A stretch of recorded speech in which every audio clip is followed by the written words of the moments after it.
لا حول ولا قوة إلا بالله العلي العظيم.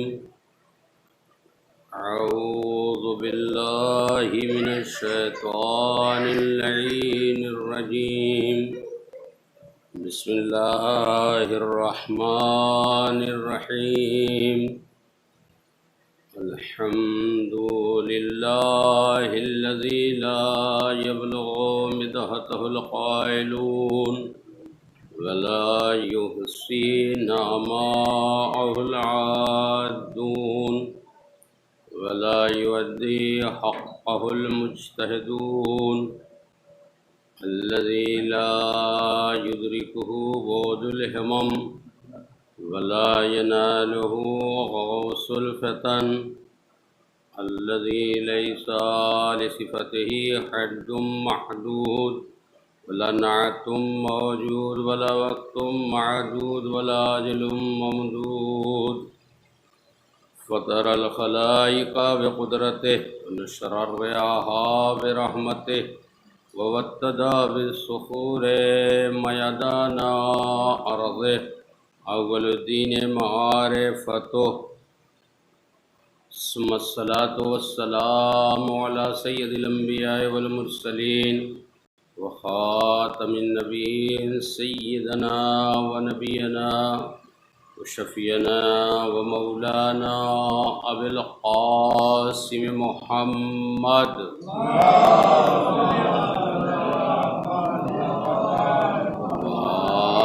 الطيبين الطاهرين المعصومين ولعنة الله على أعدائهم أجمعين.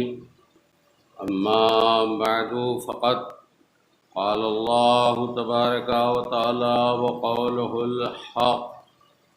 بسم الله الرحمن الرحيم. ولا تقولوا لمن يقتل في سبيل الله أموات بل أحياء ولكن لا تشعرون. صلوات.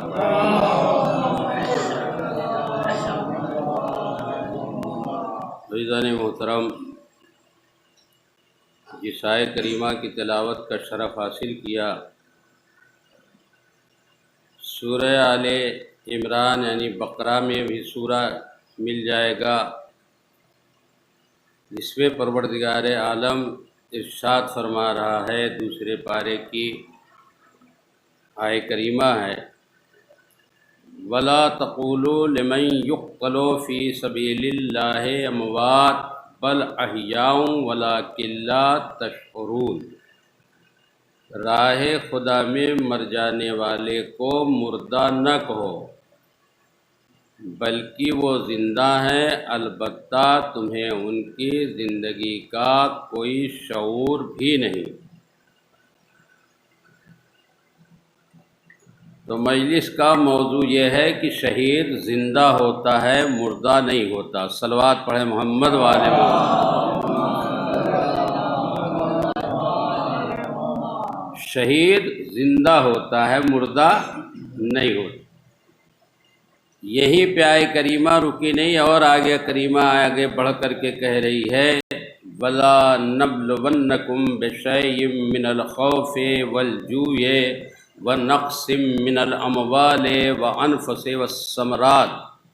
ہم تمہارا امتحان لیں گے بھوک کے ذریعے سے، خوف کے ذریعے سے، جانوں کی کمی سے، مالوں کی کمی سے. ثمرات یعنی عام سیب نہیں، جوان اولاد سے ہم تمہارا امتحان لیں گے. یہ کون کہہ رہا ہے؟ یہ پروردگار کہہ رہا ہے. ہم تمہارا امتحان لیں گے جانوں کی کمی سے، مالوں کی کمی سے، اور بھوک سے بھی لیں گے، پیاس سے بھی لیں گے، جوان اولاد سے لیں گے.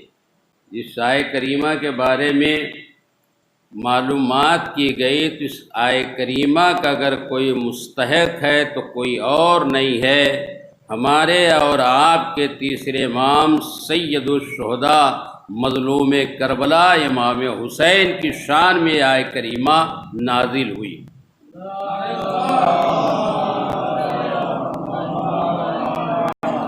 انہوں نے بھوک کا بھی امتحان دیا، پیاس کا بھی امتحان دیا، جانوں کی کمی کا بھی امتحان دیا، مالوں کی کمی کا بھی امتحان دیا، ہر امتحان دیا ہے، اور جوان اولاد کا بھی امتحان دیا۔ تو پتہ چلا یہ آیت کریمہ امام حسین کی شان میں نازل ہوئی، اور وہیں پروردگار عالم آیت کریمہ میں آگے بڑھ کر کے ارشاد فرمایا کہ الذین اذا اصابتہم مصیبہ، جب ان کے اوپر کوئی مصیبت پڑتی ہے تو بے ساختہ کہتے ہیں قالوا انا للہ و انا الیہ راجعون۔ لیکن اس سے پہلے کہ آیت کریمہ کے ایک ٹکڑا رہ گیا، ہم تمہارا امتحان لیں گے بھوک کے ذریعے سے، پیاس کے ذریعے سے، جانوں کی کمی سے، مالوں کی کمی سے، جوان اولاد سے، تو اے رسول ان کو بشارت دے دو۔ کن کو؟ وبشر الصابرین، جنہوں نے صبر کیا ہے۔ اب یہ آیت کریمہ آگے بڑھی الذین اذا، جب ان کے اوپر کوئی مصیبت پڑتی ہے تو بے ساختہ کہتے قالوا انا للہ و انا الیہ راجعون۔ ارے یہ ڈر بھی نہیں رہے ہیں، کہہ رہے ہم خدا ہی کے لیے ہیں، اسی کی بارگاہ میں پلٹ کر کے جانے والے ہیں۔ بھائی صاحب آپ نے خبر سنی فلاں آدمی کا انتقال ہوا، آپ کیوں کہتے ہیں انا للہ و انا الیہ راجعون؟ کہا اس میں راز ہے۔ کہا راز کیا ہے؟ کہ سب سے پہلے جس نے آیت کریمہ زبان مبارک پہ نازل کی وہ کوئی اور نہیں تھا، ہمارا اور آپ کا مولا آقا حضرت علی ابن ابی طالب علیہ السلام تھے۔ اور یہ کب ارشاد فرمایا؟ جب جناب حمزہ کی شہادت کی خبر ملی، ابھی قرآن نازل بھی نہیں ہوا تھا، آپ نے فرمایا انا للہ و انا الیہ راجعون۔ پروردگار کو جملہ اتنا پسند آیا کہ قرآن میں اس کو داخل کر دیا۔ اب پتہ چلا کہ ہم لوگ جو کہتے ہیں ہم خدا ہی کے لیے ہیں، خدا کی طرف پلٹ کر کے جانے والے ہیں، جب علی نے فقرہ کہہ دیا ہم ان کے چاہنے والے ہیں، اب ہمیں موت سے کوئی ڈر نہیں ہے۔ صلوات پڑھیں محمد والے محمد۔ اور یہی نہیں، پھر خدا کہتا ہے، پروردگار پھر ارشاد فرما رہا اولئک علیہم صلوات من ربہم ورحمہ، جن لوگوں نے امتحان دے دیا ہماری طرف سے صلوات بھی ہے اور رحمت بھی ہے۔ اللہ کتنا بڑا کام کر رہا ہے، کہا جنہوں نے ہماری راہ میں بھوک پیاس سب کا امتحان دے لیا، جانوں کی کمی مالوں کی کمی جوان اولاد سے، اس کے لیے ہماری طرف سے اولئک علیہم صلوات من ربہم ورحمہ، ہماری طرف سے اس کے لیے صلوات بھی ہے رحمت بھی ہے۔ اور یہیں پہ بات نہیں رکی، وَأُولَئِكَ هُمُ الْمُهْتَدُونَ، اور یہی ہدایت یافتہ بھی ہیں، یہی کامیاب بھی ہیں۔ تو پتہ چلا پروردگار آیت کریمہ کے ذریعے یہ اپنے بندوں کو سمجھا رہا ہے۔ لیکن موت کا نام سن کر کے ہر آدمی ڈر جاتا ہے، چاہے ہم ہو چاہے آپ ہو، کوئی بھی ہو، ڈرتا ہے کہ نہیں ڈرتا؟ اچھا کوئی خوشی سے مرنا چاہتا ہے؟ کسی سے پوچھیے آپ مرنا چاہتے ہیں؟ اگر ایک ڈاکٹر بتا دے کل تک آپ کی زندگی ہے تو کل سے پہلے ہی مر جائے گا، سوچ سوچ۔ لیکن کریم پروردگار عالم بندوں کو سمجھانا چاہتا ہے۔ پیغمبر اسلام کی خدمت ایک شخص آ کر کے کہتا ہے یا رسول اللہ میں موت سے بہت ڈرتا ہوں۔ کہا دنیا کے لیے کچھ کیا؟ کہا بہت کچھ کیا۔ کہا آخرت کے لیے؟ کہا کچھ نہیں۔ کہا اسی لیے موت سے ڈرتا ہے۔ آپ انصاف سے بتائیں یہاں بیٹھے ہوئے ہیں، کتنے دن آپ اپنے والد کی قبر پہ جا کے سورہ فاتحہ پڑھتے ہیں؟ کتنا اپنی والدہ کے لیے سورہ فاتحہ پڑھتے جو دنیا سے گزر گئی ہیں؟ پتہ چلا انسان مر جانے کے بعد بس 2-4 دن 2-4 مہینہ سلسلہ یا سال جب برسی کا آ گیا لگا رہتا ہے، ورنہ آدمی بھول جاتا ہے۔ لہذا میں آپ حضرات سے گزارش کروں گا کہ اتنا بہترین عمل کر کے جاؤ تاکہ کسی کی ضرورت ہی نہ پڑے۔ اتنا بہترین عمل کر کے جاؤ تاکہ کسی کی ضرورت ہی نہ پڑے۔ موت سے ہم آپ کی کیا مجال ہے؟ انبیاء تک ڈر گئے ہیں۔ آپ کہیں گے انبیاء بھی ڈر گئے؟ کہا جی انبیاء بھی ڈرے ہیں، اور ایک قافلہ کارواں ایسا ہے جو نہیں ڈرا ہے وہ اہل بیت اطہار کا، چاہے ان کے گھرانے کا بچہ ہو چاہے جوان۔ انبیاء موت سے ڈر گئے۔ آئے ملک الموت جناب ابراہیم کی خدمت میں جو اللہ کے خلیل ہیں، دوست، اور آ کر کے کہا السلام علیک یا ابراہیم خلیل اللہ. کہا علیکم السلام. کون؟ کہا میں ملک الموت. کہا کاہے کے لیے آئے ہو؟ کہا آپ کی روح قبض کریں گے. جناب ابراہیم نے کہا جا کر کے خدا سے کہہ دینا کہیں دوست کی روح قبض کرتا ہے. بیچارے پریشان ہو گئے، ملک الموت جانا ہی پڑا، اس لیے کہ اللہ نے خلیل بنایا. خلیل یوں ہی نہیں بنایا ہے، بڑی تفصیل ہو جائے گی، میرے پاس وقت بھی نہیں ہے. خلیل یوں نہیں جناب ابراہیم کو بنایا. فرشتوں نے کہا مالک تو نے ان کو بچپن ہی سے خلیل بنا دیا. کہا جاؤ میرے بندے کا امتحان لے لو. بھیڑ بکری اتنے تھے صحرا میں چر رہے تھے. کہا جاتے ہیں امتحان لیتے، دیکھیں تیری راہ میں کیا قربان کرتے. آئے فرشتے، ایک سرے پہ کھڑا ہو گیا، ایک دوسرے سرے پہ. کہا سبوح قدوس رب الملائکۃ والروح. جناب ابراہیم نے کہا کتنی پیاری آواز ہے، میرے خدا کا نام لے رہے ہو، ایک مرتبہ اور پڑھو تو آدھا بکریوں کا غلہ دے دیتا ہوں. کتنے بھیڑ بکری ہیں، میں آدھا دینے کو تیار. سمجھے، ایک غلہ ہوتا ہے، ایک گلہ ہوتا ہے. گلہ یہ اناج والا ہوتا ہے، گلہ وہ بکریوں والا ہوتا ہے جو گاف سے ہوتا ہے. پھر ملائکہ نے کہا سبوح قدوس رب الملائکۃ والروح. بڑی پیاری آواز ہے، پورا لے کر کے جاؤ. ایک مرتبہ اور کہہ دو تاکہ میں بھی چلوں ان جانوروں کو چرانے کے لیے. پھر ملائکہ نے کہا سبوح قدوس رب الملائکۃ والروح. کہا چلو میں چلنے کے لیے تیار. کب بس اب آپ کی جانے کی ضرورت نہیں، ہم نے اندازہ کر لیا کہ آپ کی خدا کی راہ میں سب کچھ قربان کرنے کے لیے تیار ہیں. اسی لیے اللہ نے آپ کو خلیل کہا ہے. خلیل اور حبیب میں یہی تو فرق ہے، جو خدا سے محبت کرے اسے خلیل کہتے ہیں، اور جس سے خدا محبت کرے اسے حبیب کہتے ہیں. صلوات پڑھیں محمد وآل محمد. ملک الموت گئے، اللہ نے پوچھا کیا ہوا، لائے نہیں؟ کہ پروردگار کہہ دیا کہیں دوست کی روح قبض کرتا. کہ اچھا جا کہہ دینا کہیں جب میرا پیغام سنا دینا. ملک الموت پھر آئے، دوبارہ سلام کیا. کہا پھر آ گئے. کہا اللہ نے بھیجا ایک پیغام دیا، مرضی آپ کی. کیا پیغام دیا ہے؟ کہا اللہ نے کہا جب دوست سے ملاقات کرنا چاہتا ہے، کیا دوست ملاقات کرنے سے انکار کر دیتا ہے؟ جناب ابراہیم نے کہا میں حاضر ہوں، میری روح فوراً قبض کر لو. کتنی آسانی سے بلا لیا. اگر بندہ نہ بھی جانا چاہے تو اللہ بلا لیتا ہے. ایک آیت میں ایک فقرہ اور ثم الینا ترجعون، نہیں آؤ گے تو پلٹا کے لائے جاؤ گے.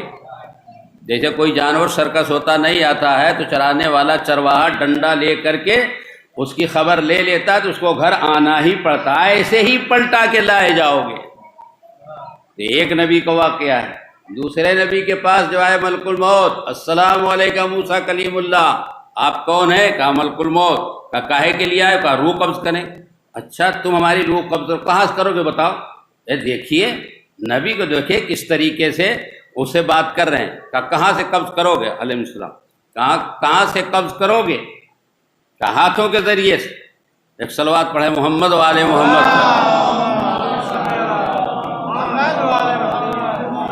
کہا ہاتھوں کے ذریعے سے قبض کریں گے. توجہ عزیزان گرامی، کہا ہاتھوں کے ذریعے قبض کریں گے. کہا ہو ہی نہیں سکتا، انہی ہاتھوں سے تو میں نے توریت اٹھائی.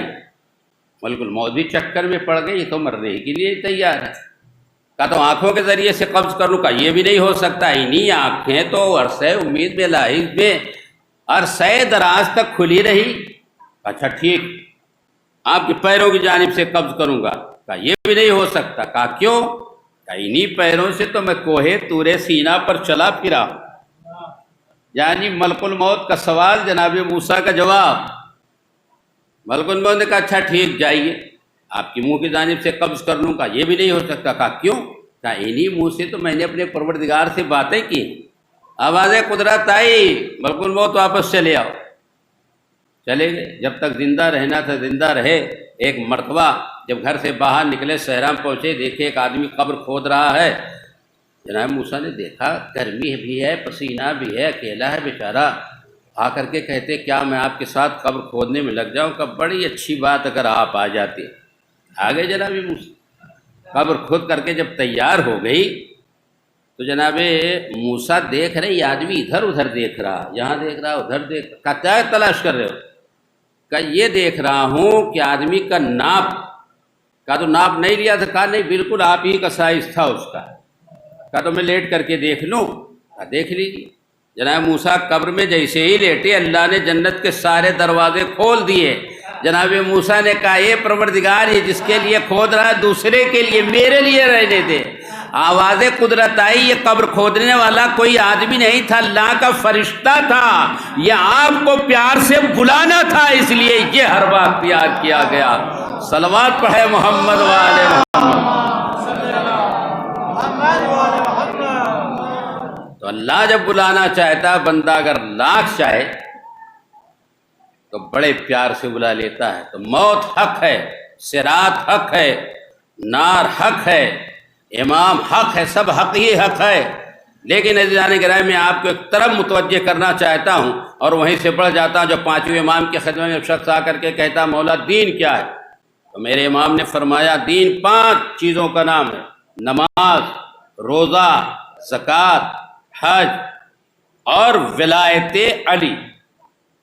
تو پوچھنے والا کہتا مولا اس میں سب سے زیادہ اہم کون؟ پھر کہتا ہے نماز۔ امام نے فرمایا نہیں۔ کہا روزہ؟ امام نے فرمایا نہیں۔ کہا زکوٰۃ؟ امام نے فرمایا نہیں۔ کہا حج؟ امام نے فرمایا نہیں۔ وہ چپ ہوا تو امام نے فرمایا، یعنی علی اللہ کا وارث بولا ولایت علی ابن ابی طالب سب سے عظیم ہے۔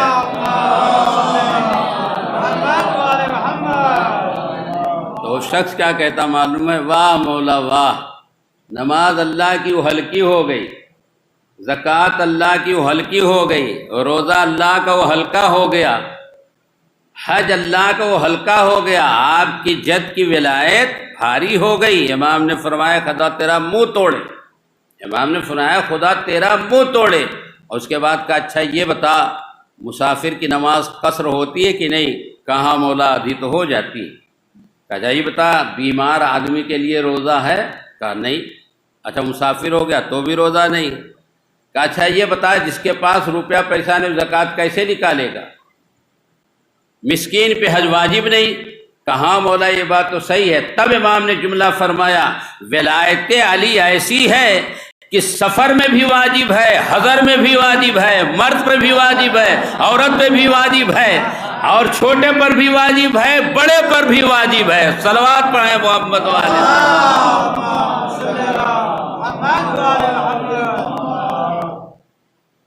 تو ایک شخص تھا، پوچھا گیا بھائی 2 رکعت کیوں نماز پڑھتے ہو؟ کہا مسافر ہوں۔ دوسرے سے پوچھا گیا آپ ایک تھیلا لیے ماہ مبارک میں اکیلا کھا رہے ہیں؟ کہا میں بیمار ہوں۔ اچھا بھائی آپ زکوٰۃ کیوں؟ کہا مسکین ہوں۔ آپ حج پہ کیوں نہیں جاتے؟ کہا 1 لاکھ میرا قرض ادا کرا دیجیے۔ اچھا یہ سب تو صحیح۔ اچھا بتاؤ علی اللہ کیوں نہیں پڑھتے؟ علی ولی اللہ کیوں نہیں پڑھتے؟ کہا میں مسافر ہوں۔ کہا بکواس۔ کہا علی اللہ کیوں نہیں؟ دوسرے پوچھا علی اللہ کیوں نہیں پڑھتے؟ کہا میں بیمار ہوں۔ کہا جھوٹ۔ تیسرے پوچھا علی اللہ کیوں نہیں پڑھتے؟ کہا صبح سے مانی کھانے کو نہیں ملی۔ کہا فراڈ۔ ایک ہی بات فٹ ہوگی، وہ بات کیا ہے؟ جو ایک بہانہ فٹ ہے کہ جب ماں میری شریف نہیں ہے تو علی کی ولایت میں کیسے قبول کر سکتا ہوں؟ یعنی معیار بتا دیا، حلالی علی اللہ پڑھے گا، غیر حلالی نہیں پڑھے گا۔ جب نماز کی بات آ گئی تو ایک بات اور عرض کرتا چلو، لیکن سب مل جل کر کے صلوات پڑھیں تو آگے بڑھوں۔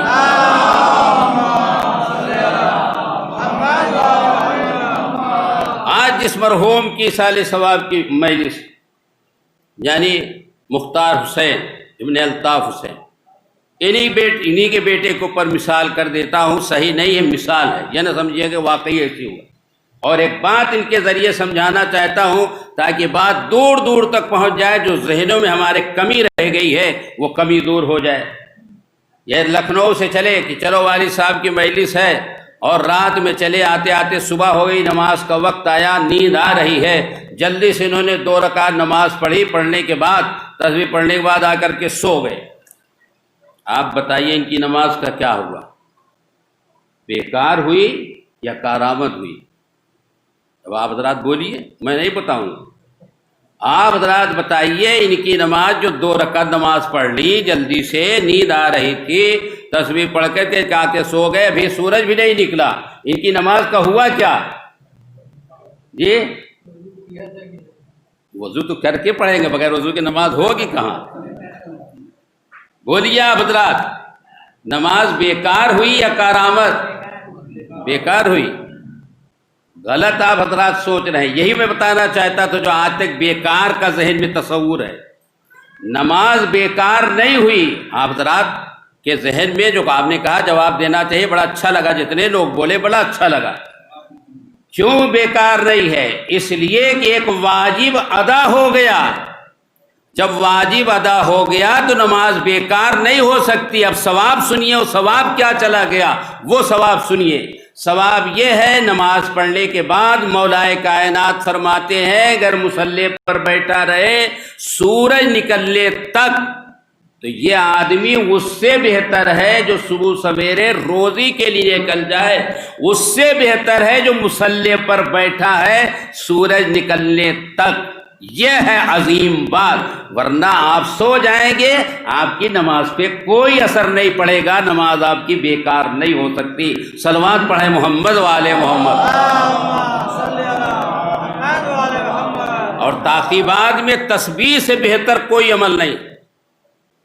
ان بچوں کو ہٹا دیجئے ورنہ گڑبڑ کریں گے، جا کے بیٹا تم لوگ کھیلو لے جاؤ، ادھر کہیں بیٹھ جاؤ۔ صلوات پڑھیں محمد والے محمد۔ اس لیے میرے ذہن میں یہ بات بہت میں سن چکا ہوں، یہی نہیں بہت جگہ سن رہا ہوں۔ اب سو جائیں گے آپ کی نماز بیکار، ارے یار ہماری نماز اتنی ہلکی تو ہے نہیں کہ بیکار ہو جائے گی، ہم نے واجب ادا کر لیا۔ آپ کا ایک قرض دار تھا، یا صبح صبح بھی نماز آپ نہیں پڑھیں، آپ نے اس کا قرضہ ادا کر لیا۔ جب قرضہ ادا ہو گیا، آپ چاہے جب آپ سوئیے جاگیے کچھ بھی ہے، ایک فرض تھا ادا کر لیا۔ تو تسبیح تعقیبات فاطمہ زہرا کا پڑھنا لیکن کوئی صحیح نہیں پڑھتا، میں اپنے لیے بھی کہتا ہوں، کبھی میں بھی جلدی کرتا ہوں، وہ سنیے ثواب کیا ہے، شاید اسی ثواب سے آپ کو اللہ درجہ عطا کر دے۔ جیسے ہی نماز تمام ہو، بغیر کسی سے بات کیے، زانوں کو بدلے، پہلوں کو بدلے، اور بدلتے ہوئے کسی سے نہ بات کیجیے۔ مسافہ اب تو مسافہ سر لاک ڈاؤن کی وجہ سے بند ہے، نہیں تو لوگ پیچھے گھوم کر کے مسافہ کرتے تھے، وہ بات ختم ہو جاتی۔ دائیں بائیں مسافہ کیجیے، اب نیت کیجیے تسبیح فاطمہ زہرا صلوات اللہ علیہ پڑھتا ہوں قربتاً اللہ۔ روایت میں ہے کہ قاعدے سے پڑھیے اللہ اکبر اللہ اکبر اللہ اکبر، اگر جلدی وصل کرنا اللہ اکبر اللہ اکبر اللہ اکبر، پہلے الحمدللہ الحمدللہ، پھر اگر ملا کے پڑھنا الحمدللہ الحمدللہ الحمدللہ الحمدللہ، جہاں سانس ٹوٹ جائے وہ ختم کر دیجیے، سبحان اللہ سبحان اللہ۔ میرا خیال ہے 2-3 منٹ کا وقت لگے گا۔ اگر یہ تسبیح انسان قاعدے سے پڑھ لیتا ہے تو ہمارے امام، چوتھے امام، پانچ امام، چھٹے امام ارشاد فرماتے ہیں اللہ اس کے نام اعمال میں 1000 رکعت کا ثواب لکھ دیتا ہے۔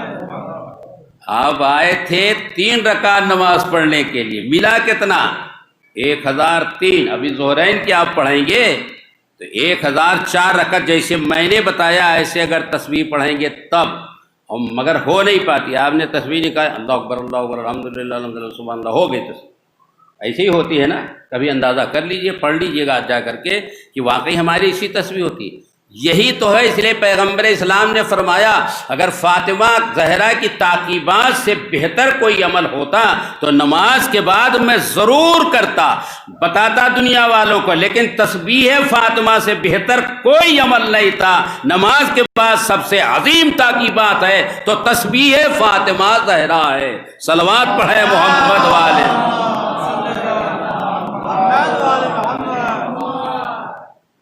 تو عزیزو، اہل بیت کے چاہنے والوں، اہل بیت کے ماننے والوں، نماز جب آپ پڑھتے ہیں، محنت کرتے تو ایسی پڑھیے تاکہ آپ کو اس کا ثواب مل جائے۔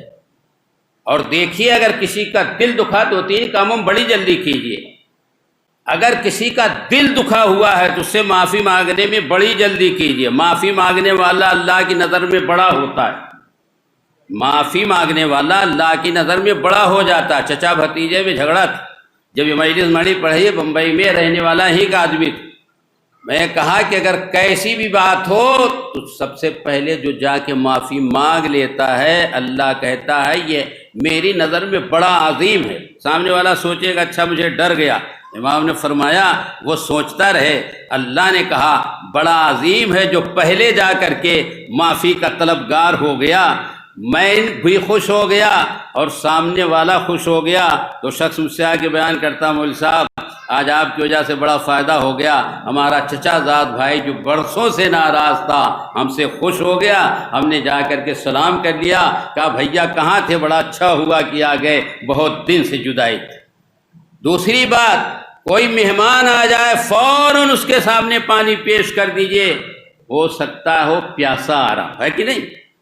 تیسرا کام، مر جانے والے کو جلدی سے قبر کے حوالے کر دیجئے۔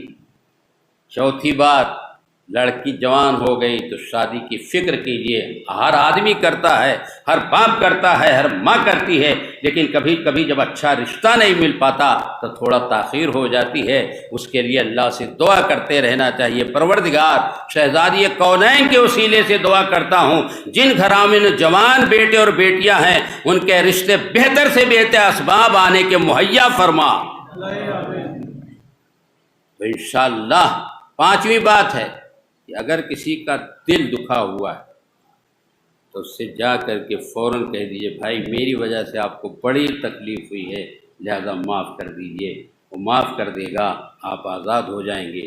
ابھی ایسے آپ کی سمجھ میں نہیں آئے گا، علی بن یقطین جو ہارون رشید کے وزیر، بڑا ظالم بادشاہ، ان کے زمانے کا واقعہ، ساتویں امام کے زمانے کا واقعہ، ہارون بن رشید کہ یہ ملازم ہے، جابر بادشاہ ہے، کون؟ علی بن یقطین۔ امام کی خدمت میں پوچھا اور کہلوایا مولا کیا بات، میں اس کی نوکری چھوڑ دوں؟ امام نے فرمایا نہیں۔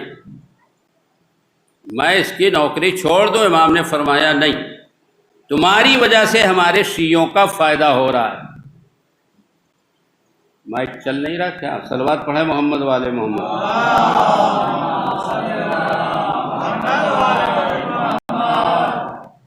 اچھا آپ کے یہاں کا مولانا کہاں ہے؟ غائب ہو گیا۔ ہاں تکلیف ہو گئی، صلوات پڑھیں، اللہ ان کی تکلیف کو دور کرے۔ بہرحال واقعہ سنیے آپ، اور یہیں سے سنیے، اس لیے پڑھنے کو بہت کچھ پڑھا، لیکن میں چاہتا ہوں کہ ایک چیز ایسی پڑھی جائے کسی کے دل میں اگر اتر جائے تو مرنے والے کی روح کو بھی ثواب ملے گا، سننے والوں کو بھی ثواب ملے گا، اور ہر آدمی کو صلوات پڑھے محمد وآل محمد۔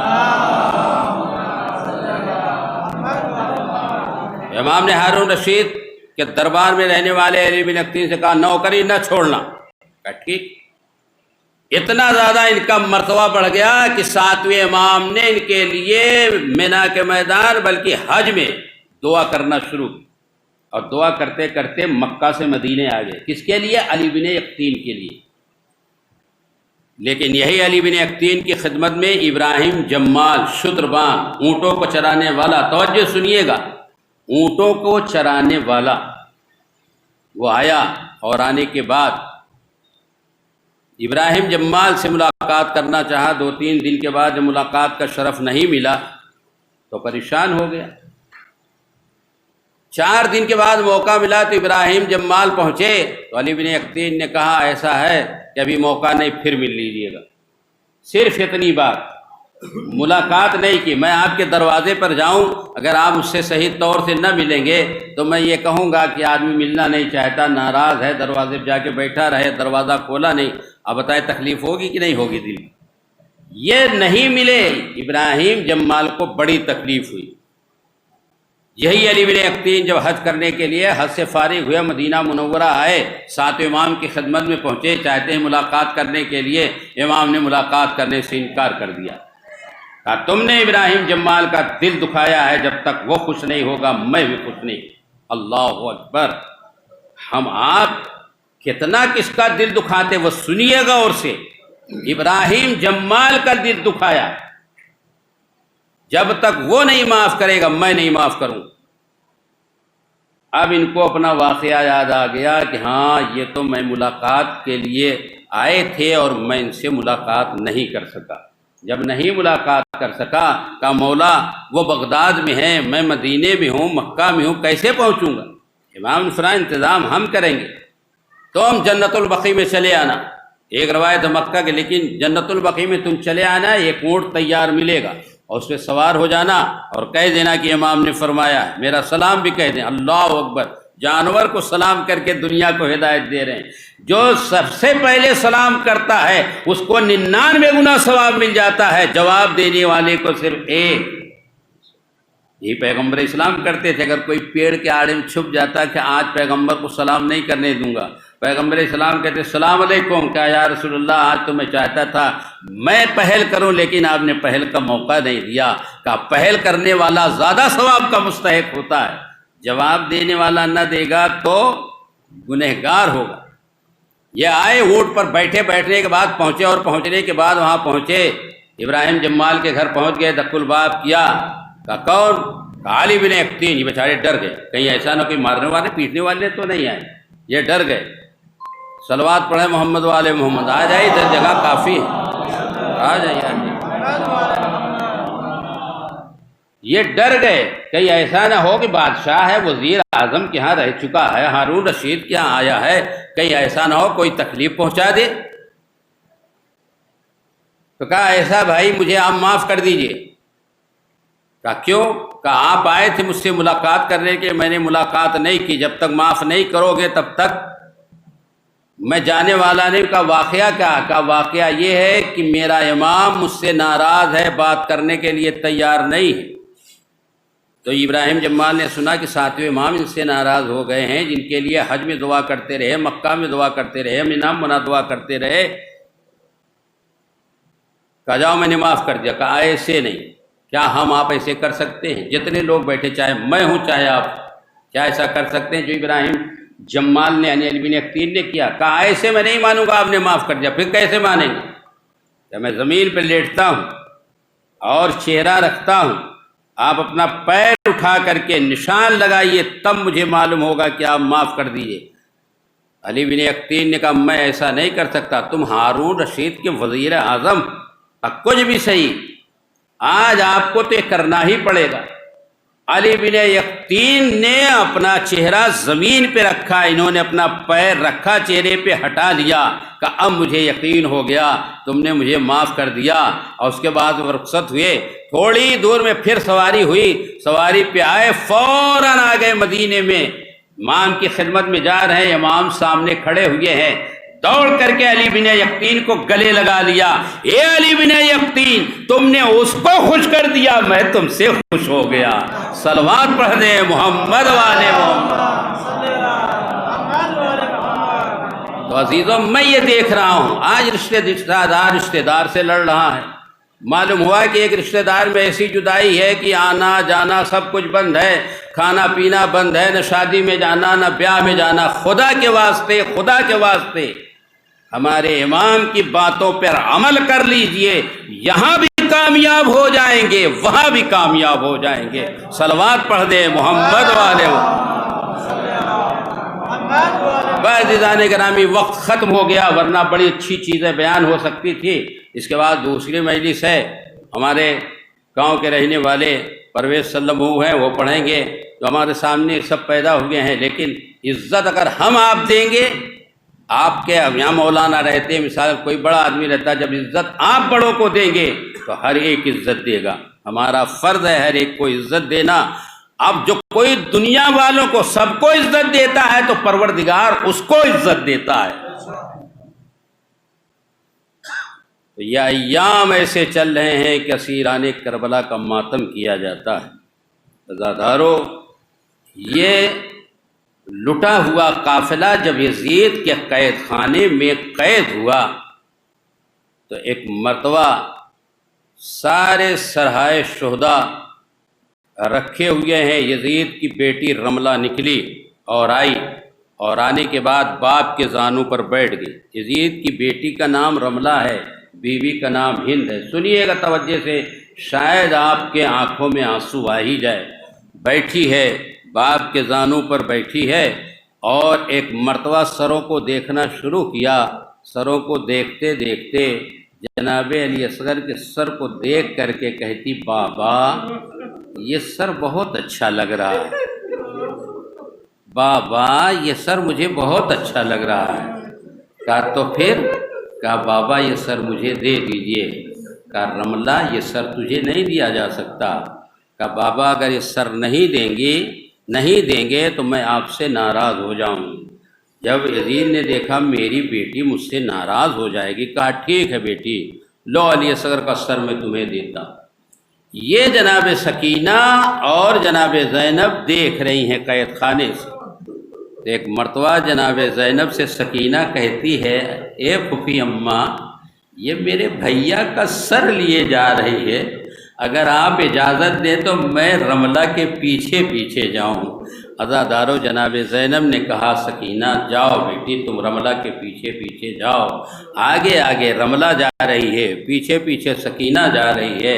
عزادارو چلتے چلتے جب گھر قریب آیا، دروازہ کھلا، رملہ گھر کے اندر جاتی ہے، دروازہ بند ہوتا ہے، سکینہ پسے در کھڑی ہو جاتی ہے۔ رملہ کہتی ہے اپنی ماں ہند سے اماں جھولا لائیے۔ کہا کون سا جھولا؟ کہا جو آپ نے بنایا ہے۔ کہا بیٹی وہ جھولا نہیں دیا جا سکتا۔ کہا کیوں؟ کہا وہ تو میں نے حسین کے لال علی اصغر کے لیے بنایا ہے، وہ بڑا خوبصورت ہے۔ کہا اماں یہ بھی تو بڑا خوبصورت ہے۔ بازادارو سکینہ نے فقرہ سن لیا، ایک مرتبہ چیخ کر کے روئی اور رونے کی آواز ہند کے کانوں تک گئی۔ ہند دوڑ کر کے آئی، دروازہ کھولا تو کیا دیکھا، ایک بچی کھڑی ہوئی ہے جس کے کان کی لویں پھٹی ہوئی ہے، کرتے کا دامن جلا ہوا ہے، تماچوں کے نشان ہے۔ ایک مرتبہ پوچھتی آؤ بیٹی آؤ، گھر کے اندر آ جاؤ، گھر کے اندر آ جاؤ۔ عزادارو جب رملہ گھر کے اندر پہنچ گئی تو ہند کہتی آؤ آؤ بیٹی بیٹھ جاؤ۔ جناب سکینہ نے عزادارو جو فقرہ کہا ہے وہ رونے کے لیے کافی ہے۔ ایک راستہ ہے کربلا سے شام تک 500 کلومیٹر کا، ایک راستہ ہے کربلا سے دوسرے راستے سے وہ 2500 کلومیٹر کا۔ یہ بیویاں 2500 کلومیٹر کیسے چلتی رہیں؟ جب رملہ جو ہند کی ماں، رملہ کی ماں ہند نے کہا آؤ سکینہ آؤ بیٹھ جاؤ، تو ایک مرتبہ سکینہ نے تڑپ کر کے کہا کربلا سے شام تک میں چلتی رہی، کسی نے نہیں کہا آؤ بیٹھ جاؤ، آج آپ کہتی ہے بیٹھ جاؤ۔ ارے ہند پریشان ہو کر کے کہتی بیوی آپ کون ہیں، آپ کہاں کی رہنے والی ہیں؟ کہا میں مدینے کی رہنے والی ہوں۔ بس مدینے کا نام سنا ہند چونک گئی۔ کہا مدینے؟ اس لیے کہ یہ بنی ہاشم کی کنیزی میں رہ چکی ہے۔ کہا اچھا یہ بتاؤ مدینے میں کس محلے کی؟ کہا محلے بنی ہاشم۔ وہ محلے بنی ہاشم کا نام سننا تھا۔ ایک مرتبہ ہند کہنے لگی تب تو تم میرے مولا حسین کو اچھی طریقے سے جانتی ہوگی۔ کہا مجھ سے زیادہ حسین کو کون جانتا ہے؟ یعنی باپ کا بھی نام نہیں بتایا کہ میرے بابا۔ کہا مجھ سے زیادہ حسین کو کون جانتا ہے؟ کہا تھا جانتی ہو؟ کہا ہاں بالکل جانتی ہوں۔ کہا اچھا حسین کے بیٹوں کا نام بتاؤ تو میں جانوں۔ ایک مرتبہ جناب سکینہ نے کہا ایک بیٹے کا نام علی اکبر ہے، ایک بیٹے کا نام علی اوسط ہے، ایک بیٹے کا نام علی اصغر ہے۔ کہا نام تو صحیح بتایا، اچھا ان کی بیٹیوں کا نام بتاؤ۔ کہا بیٹیوں کا نام فاطمہ کبریٰ، فاطمہ صغریٰ، اور یہ کہہ کر کے سکینہ خاموش ہو گئی۔ کہا بیٹی تم نے نام تو سب کا صحیح بتایا، لیکن یہ حسین کی بیٹی ہے، جتنا حسین چاہتے تھے جب تک سینے پہ نہیں سلھا لیتے تھے تب تک ان کو سکون نہیں ملتا تھا۔ بیٹی تم نے ان کا نام نہیں بتایا۔ کہا کون بیٹی؟ کہا سکینہ۔ بس سکینہ تڑپ کر کے کہتی ہند پہچانا نہیں؟ ارے میں سکینہ ہوں، یہ میرے بھیا کا سر ہے۔ ارے یزید نے سب کو قتل کرا دیا، میرا بابا شہید ہو گیا، میرا بھیا شہید ہو گیا، اجرکم اللہ۔ ہاں عزادارو دو ایک فکریں اور ہیں، مجلس تمام ہونے جا رہی ہے، 5 منٹ کا وقت رہ گیا ہے۔ عزادارو یہ لٹا ہوا قافلہ جب آیا ہے اور یہ رہائی مل گئی ہے، سید سجاد کو بلایا یزید نے، چاہے جہاں رہو چاہے مدینے چلے جاؤ اور اپنے باپ کا خون بہا لے لو۔ کہا پھوپھی سے پوچھ کر کے بتاؤں گا۔ آئے پھوپھی اماں یزید نے ہم کو رہا کر دیا ہے اور کہتا چاہے جہاں رہو چاہے مدینے چلے جاؤ چاہے جہاں جاؤ۔ تو کہا بیٹا اس سے کہہ دو کہ خون بہا میں نہیں لوں گی، یہ خون بہا حسین کا، ان کی ماں لیں گی ان کے نانا لیں گے، میں کون ہوں لیتی ہوں لینے والی خون بہا۔ اور کہہ دو پہلے ایک مکان خالی کرا دے، ہم جی بھر کے اپنے بھیا کا ماتم کریں گے۔ 72 کا چہلم کریں گے، آج جی بھر کر کے ان کا ماتم کریں گے۔ عزادارو مکان خالی ہو جاتا ہے، کہا وہ لٹے ہوئی چادریں آ جائیں، وہ لٹے ہوئے جو وہ سرہائے شہداء ہیں جن کو تو نے لیا ان کو بھیج دے۔ عزادارو جب سرہائے شہداء آنا شروع ہوئے، سب سے پہلے علی اصغر کا سر آیا۔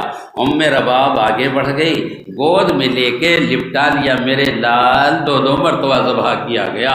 علی اکبر کا سر آیا، ام لیلہ نے لیا، ماتم کرنا شروع کیا، میرے لال تیری ماں درباروں میں گئی، بازاروں میں گئی۔ قاسم کا سر آیا، ام فروا نے لے لیا، ہر سر آتا رہا۔ حسین کا سر آیا، بیویوں نے گود میں لیا۔ زینب نے لے کے کہا بھیا تیری بہن سکینہ، تیری بیٹی سکینہ قید شام میں مر گئی۔ عزادارو جب سرہائے شہداء سب آ چکے، ایک سر باقی رہ گیا، دھوم مچ گئی، کس کا سر آ رہا ہے؟ اس شیر کا سر آ رہا ہے، اس غازی کا سر آ رہا ہے، اس بہادر کا سر آ رہا ہے جو سکینہ کا سکہ ہے، بیویوں کا پردہ ہے، حسین جس پہ ناز کرتے تھے۔ ایک مرتبہ جب عباس کا سر آیا، ساری بیویوں نے حلقہ بنا لیا، حلقہ بنا کر کے کھڑی ہو گئی۔ عباس کا سر آیا، بیویوں نے ماتم کرنا شروع کیا، اے عباس تمہارے بعد، ارے تمہاری بہنوں کے سر سے چادر چھینی گئی، پتھر مارے گئے۔ عزادارو بیویوں نے اپنا اپنا غم بیان کیا۔ جناب زینب نے کہا اے بیویوں اب مجھے میرے شیر کا سر دے دو۔ جب تک بیویاں ماتم کرتی رہی، عباس کی آنکھیں کھلی رہی، لیکن عزادارو جب زینب کے ہاتھوں میں عباس کا سر آیا، عباس کی آنکھیں بند ہو گئی۔ زینب نے کہا میرے شیر آنکھیں کھولو۔ زینب شانوں کا نشان نہیں دکھائے گی، اے پشپ تازیانے مارے گئے نہیں بتائے گی، اے میرے شیر اتنا سن لو تیری سکینہ مر گئی، اے میرے شیر درباروں میں تیری بہن گئی، بازاروں میں تیری بہن گئی۔ عزادارو اس کے بعد سرہائے شہداء کے بعد بیویوں کی لٹی ہوئی چادریں آئیں، ایک ایک چادر آئی، زینب نے سب کو دے دیا۔ ایک چادر ننھی سی نکلی، 2 ننھی بالیاں نکلی، کبھی چادر کو دیکھتی ہیں، کبھی قبر سکینہ کو دیکھتی ہیں، کبھی چادر کو دیکھتی ہیں، کبھی قبر سکینہ کو دیکھتی ہیں، اور ایک مرتبہ قبر سکینہ پہ لا کر کے چادر کو رکھ دیا۔ سکینہ پردے کا بڑا خیال تھا، سکینہ نے تڑپ کر کے کہا پھوپھی اماں سکینہ چادر لے کر کے کیا کرے گی؟ عزادارو بیویوں میں ماتم ہو رہا ہے، اور جب سرہائے شہداء آئے تھے زینب نے عباس کا ماتم کیا تو سیدہ سجاد نے ایک فقرہ کہا اے پھوپھی اماں یہ لائیے سر میرے چچا کا مجھے دے دیجئے۔ لیا سر چچا کا اور لے کر کے کہاں ہے؟ قبر سکینہ پہ رکھ کر کے کہا چچا سکینہ آپ یاد میں روتی رہتی مر گئی۔ جیسے ہی قبر سکینہ پہ عباس کا سر رکھا گیا، ارے سکینہ کی قبر لرزنے لگی، اے چچا آپ کے بعد تماچے کھائے، آپ کے بعد بندے چھین لیے گئے، آپ کے بعد سہیلیاں لگائی گئیں۔ عزادارو بیویاں رخصت ہوئی، آئیں کربلا پہنچ گئی، چیلم کیا، ہر بیوی عزادارو ایک ایک لاش پہ رو رہی۔ آخری فقرہ زینب نے کیا کیا، اپنے کو اونٹ سے گرایا، بھیا کی قبر پہ روتے روتے عزادارو ایک مرتبہ 12 بیویوں کو سید سجاد لے کر کے زینب کے کہنے پر عباس کی قبر پر آئے۔ آگے آگے بیمار جا رہا ہے، پیچھے پیچھے بیویاں جا رہی ہیں۔ جب قبر پہ پہنچ گئے تو ایک مرتبہ سید سجاد نے کہا اے پھوپھی اماں یہی میرے چچا کی قبر ہے۔ عزادارو جو بہادر ہوتا ہے، شیر ہوتا ہے، گاؤں میں جو بہادر ہوتا ہے اس پہ سب ناز کرتے ہیں۔ عباس پہ بیویوں کو ناز ہے، سکینہ کا سکہ ہے، حسین کو ناز ہے۔ جناب زینب جب بیویاں پہنچائے گئی تو ایک مرتبہ جناب زینب نے کہا اے بیٹا سجاد میں جانتا ہوں تیرے اوپر بڑی مصیبت پڑی، تیرے اوپر بڑی مصیبت پڑی، لیکن بیٹا اتنا بتا دے یہ بچے کی قبر پہ لا کر کے کیوں ٹھہرا ہے؟ یہ بچے کی قبر پہ لا کر کے کیوں کھڑا کر دیا ہے؟ کہا پھوپھی اماں یہی میرے شیر چچا کی قبر ہے۔ کہا سجاد تو نہیں دیکھتا تھا جب میرا شیر گھوڑے پر بیٹھتا تھا تو دونوں پیر خط دیتے جاتے تھے۔ کہا اے پھوپھی اماں کیا وجہ سنیں گی؟ کہا بیٹا تو کا امام ہے، تیری ساری بات غلط نہیں ہو سکتی، ہر بات تیری صحیح ہے، لیکن اتنا پوچھنا چاہتی ہوں میرے عباس کی قبر اتنی چھوٹی کیسے ہو گئی؟ بس عزادارو یہی سن لو، رونے کے لیے ہی ختم ہو رہی ہے مجلس۔ عباس کی قبر اتنی چھوٹی کیوں ہو گئی؟ کہا یہ پھوپھی اماں اماں وجہ سن کر کے برداشت کریں گی؟ کہا بیٹا بتا سو صحیح۔ کہا ایک پھوپھی اماں جن کے دلوں میں میرے چچا کے لیے کینہ بھرا ہوا تھا، جب میرے چچا کی شہادت ہو گئی، ارے وہ ظالم سب پلٹ کر کے آئے، چچا کی لاش کے ٹکڑے ٹکڑے کر ڈالے۔ ایک پھوپھی اماں جہاں سے میں اٹھاتا تھا ارے ٹکڑا علیحدہ ہو جاتا تھا، میں نے چٹائی منگائی، چچا کا لاشا اکٹھا کر کے قبر میں لے جا کر کے دفن کیا، اور دیر تک روتے رہے چچا آپ کے بعض ظالموں نے بڑا ظلم کیا۔ زینب قبر سے لپٹ گئی، بھیا اب یہ بہن تیرا ماتم کرتی رہے۔ سیعلم الذین ظلموا ایام منقلب ینقلبون الا لعنۃ اللہ علی القوم الظالمین۔ بار الہ جن کے دل روئے ہیں، جن کی آنکھیں روئی ہیں، جنہوں نے رونے کی شکل بنائی، اگر اس سلے میں کچھ دینا چاہتا تو حج و زیارت سے مشرف فرما۔ کریم پروردگار اس گاؤں والوں پہ رحمت و برکت نازل فرما۔ جتنے عزادار جہاں بھی دنیا میں اسے ہر شخص کو کورونا جیسی بیماری سے دور فرما، جو بیمار انہیں شفا کلی عنایت فرما، مرحوم کے درجات میں اضافہ فرما، انہیں جوار ائمہ میں جگہ عنایت فرما۔ پروردگار امام زمانہ کے ظہور میں تعجیل فرما، ہم سب کو ان کے اعمال الصالحہ میں شمار فرما۔ آپ حضرات سے گزارش ہے، ایک مرتبہ سورہ ہم، 3 مرتبہ سورہ توحید اول آخر درود پڑھ کر کے مختار حسین ابن الطاف حسین شیری بانو بنت نبی حسن مرحوم کی روح کو ایصال فرمائیں۔ بسم اللہ الرحمن الرحیم۔